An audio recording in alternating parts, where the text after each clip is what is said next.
All right, what's going on, guys? So today I'll be discussing my first presentation in a three-part series related to the topic of monetization on Twitch. So with these presentations, what I like to do is talk about three core aspects. One being the incentives of the platform. So for example, what incentives does Twitch bring to bring people on the platform? Secondly, structures. So how does Twitch and consequently the public create the incentive structures for people to come on the platform and how that's established? And thirdly, what is the audience? What part does the audience play in the platform and the endpoint, which is monetization? So with that, Twitch, for the first part of the presentation, I'll be discussing what exactly is the product on Twitch. Um, uh, with a second and third possible video, I'll probably go into how Twitch as a platform monetizes users, even though I'll cover that briefly here. Maybe I can combine one and two in one presentation. And thirdly, streamer monetization scheme. So what can streamers do to monetize their platforms better? So this seems like an odd question, but you got to ask yourself, what is the product on Twitch? So if you were to think of an entertainer as a sort of like similar to a comedian, we think of the comedian as producing the content. So they're producing the jokes, and the audience is the audience members that are watching and paying for that service. So on Twitch, we tend to think of the product as the streamer themselves, and the buyer is the audience, obviously. But that is not necessarily true. Twitch is successful because the product is actually the community that Twitch creates on the platform, and the buyer, of course, is the audience. So that seems to be a very odd turn of events, and that's why it's very difficult for competitors to Twitch to enter the marketplace, and that's because they don't have the community aspect, right? We come on Twitch for the community and for the type of audience that we tend to see, as opposed to if we went on to a competitor, we won't see that same sort of audience. So that is what manifests on the platform and what makes Twitch successful. So the question becomes, okay, so what role does the streamer play if they're not the actual end product? Just like the comedian is not the person creating the jokes, what is the role of the streamer then? And the point is that they act as a conduit for the enriched community members, thereby attracting viewers, promoting community, and creating hierarchy. So this is very important. When we go to our Twitch platforms and we watch streamers, we engage with the streamer, but the streamer is actually, I think of them as a conduit. So they're bringing in enriched community members. So these are community members that are very involved in the streamer and in one way or another engaged in the platform and also engaged with the streamer. So when these community members are involved in the stream, they attract other viewers, right? Because they're actively participating in the stream. They also promote community through some other things they may do off the platform, like promoting the streamer through the Reddit community or the Twitter community, whatever it may be. And they also create hierarchy. So we'll go into what exactly that is later on. But I just have a quick definition of what I think a ECM or enriched community member is, which is an audience member that is actively engages in chat, promotes streamer engagement, and contributes to the community in a variety of ways. So if we want to talk about the Twitch ecosystem and what, just as an opinion, what I think is the three main forms of conduits. We have gamers, we have entertainers, and we have organizers. So these aren't mutually exclusive. A gamer can't be an entertainer, an entertainer can't be an organizer can't be a gamer. But some Twitch streamers tend to fall in one of these three categories. The gamer being the competitive gamer that either competes competitively or just as a competitive solo queue player, let's just say. An entertainer tends to be someone that we sort of watch, not necessarily, this isn't a shot at anyone, but not necessarily for their gameplay, but just sort of them as a person and sort of as an entertainer, so the jokes they make and so on and so forth. And finally, an organizer can be someone that just really promotes the community aspect of it. So when you join his or her stream, you actually feel like you're part of the community a little more than, say, other ones. So with a gamer type streamer, you're actively watching them because of their the competitive aspects of their gameplay. And again, entertainer, just as a form of entertainment, organizer for the community aspect. So this is what I consider are the three main types, and these aren't the only ones. These are just from my initial observation. So because the community member, as I said, is the product in the Twitch platform, I like to categorize the community members in four subcategories. So this is sort of a figure that I consider is the composition of Twitch audience by viewer type, and it's not to scale. What this just goes to show is that if I were to separate into 4 categories, the viewers are the vast majority of the people on the platform. What I mean by viewer is just general viewers. So those are people that are sort of just have the stream open, but they're maybe not necessarily being actively engaged in the stream. So they are important nonetheless because they're actively contributing to the viewer count. And when you're actively contributing to viewer count, you're contributing and you're adding promotion to the stream. So they are important nonetheless. We have active viewers. Those people tend to be a little more active in the chat. In the next slide, I think I go into exactly what their role is. We have community members. Again, those people tend to be more active in more of the community aspect and not just necessarily social, but again, a streamer is not just another part of, it's not just something that they're watching. What Twitch streamers do particularly well is that they form the community. So on some YouTubers, let's just say you have a blogger, right? You're not actively feel like you're relatable to the streamer, but community members, they sort of contribute and they feel like they're a part of the community and they produce content for the community. So that's why they're an enriched member as a rich community member, and ECM being the enriched community members, which let's guess exactly what they are. So if I were to look at, again, these are not to scale at all, but what I like to look at is a viewer is someone who watches the chat in the background, doesn't participate in chat. We tend to call those lurkers.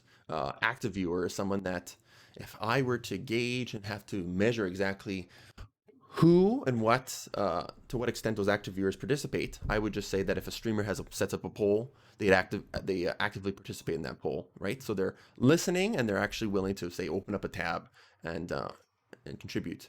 And additionally, chat. So chat is one of the cornerstones of a successful streamer. If you don't have an active chat, then you're not following along with the community. One thing that I've noticed over the years is that even if you're watching a past broadcast for a streamer, that chat is very important, because regardless if that chat was from a stream from the previous day or a previous week, you still feel like you're watching it with a community, right? So people that are participating in polls and participating in chat are very important for the livelihood of the stream. Community members I'd suggest, are people that participate outside the platform. So they tend to be ones that contribute content to the Reddit, other forms of Twitch, other ways in Twitch community, and makes recommendations. So maybe those are people that are more likely to make recommendations to the streamer, do alternative things for the streamer. So community member becomes more someone that is a subscriber in chat, or they are a VIP in chat, or they're a mod in chat, and they're contributing to the stream outside of just being a lurker or just being someone that chats. Okay, so they're making recommendations to enrich the content as well. And ECM would be someone that is, if you were to gauge, who exactly these people are, during TwitchCon or other sort of, or DreamHack, some other sort of Twitch engagement venue, they'd be willing to travel to meet the streamer. So that requires a lot of time and monetary commitment to do that. They have a long-term investment in the streamer life. So when a streamer is not active, they sort of see it as they're missing something. So they're active in the streamer's life, their career, etc. And they're dedicated community member, content creator, purchase merchandise. They're those types of people that are contributing. And when I say content creator, on Reddit, for example, they'd be the ones that are contributing content to Reddit, right? I mean, if you're someone that's artistic and you're creating drawings on Reddit, right? You're just promoting the streamer, right? So I would say you're an active content creator for the streamer as well. And what I have this sort of general look on what I want to think about, how I think about these viewers. When we go from the top to viewer to the bottom, ECM, viewers tend to be more in terms of count, the number, exposure. More viewers contribute to more exposure for the platform, as opposed to 10 viewer chat with 10 enriched community members wouldn't have as much exposure as a 10,000 viewer chat, for example. And I want to say proportional approximately to age. What I mean by this is when individuals like viewers tend to get older, they tend to have other commitments, and they don't need the outlet of actively participating in a community or a chat, because they have other sort of, when it comes to school or family commitments. So I think it may be approximately, there's some sort of approximation to the age of the viewer with regards to whether or not they're a viewer or an ECM member. And secondly, we have investment and contribution. So ECMs are active contributors. I don't think this is even linear. This is exponential. So they're exponentially contribute to the stream. And there's a relationship between the investment, and this sort of goes into more of the monetization aspect of it. ECMs are more likely to subscribe, be moderators, and are contributing their time, not just monetary, but time investment into the streamer. So there's a relationship with that. So why is the community member the product exactly? Well, when you think about it, Twitch is not creating content for the site, right? So when Twitch comes out with an update, we're not experiencing Twitch for the sake of the update, right? But what Twitch is doing is they're creating incentives, and the content that they're creating is creating incentives for the fostering of communities. And what they do really well is they're monetizing it, right? So how do they do that? Through the use of sub badges, subscriber exclusive emotes, adding moderator status and VIP. Bits is a huge point, which I discussed later on. There's also leaderboards related to people that are gifting, donators to the chat, subscriber cheer goals, subscriber only streams chat, which is a more recent but controversial aspect, and chat prompts. If someone is subscribing or donating, adding that aspect to the chat is very important for how Twitch is monetizing the community aspect of the platform.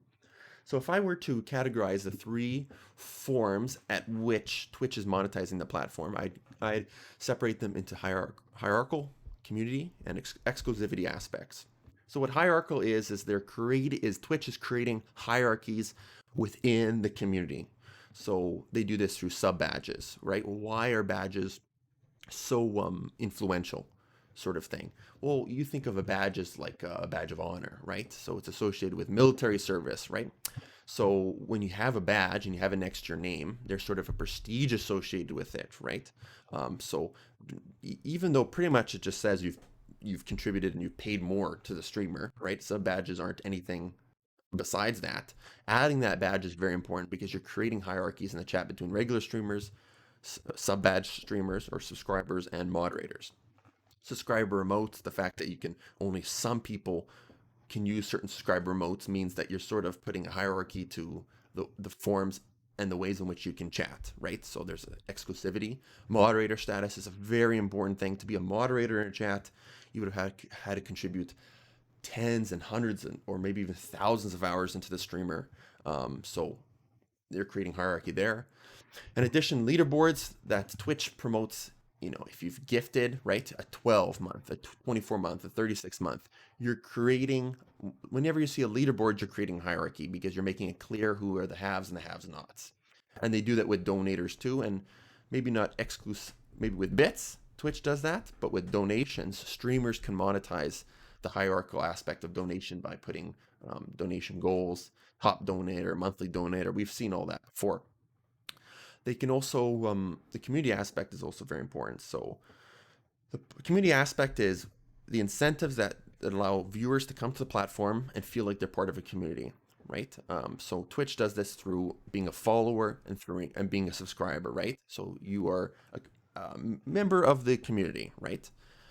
So a cheer goal is also the same thing. So why would they add a cheer goal? What is the point of that? Well, when you feel like you're part of something, you feel like you're part of the community, right? And that you're not just watching a streamer who has a past broadcast, and you're not watching just rows of text, right? You're actively participating in something that means something, even though the cheer goal is meaningless. That's not the point. The point is that you feel like you're contributing to something.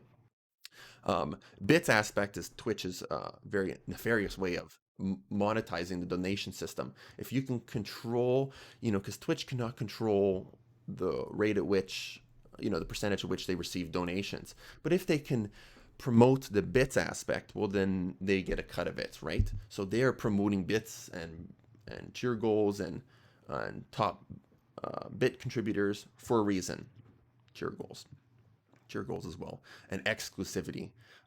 This sort of goes with hierarchical, where if you're higher on the hierarchy, you get more privileges. So Twitch wants to promote exclusivity with streamers and through ways to pay. So that's why some streamers are very against the idea of subscriber only chats. And the reason why is because you're almost monetizing, not freedom of speech, because it's not a freedom of speech aspect, but you're monetizing speech, right?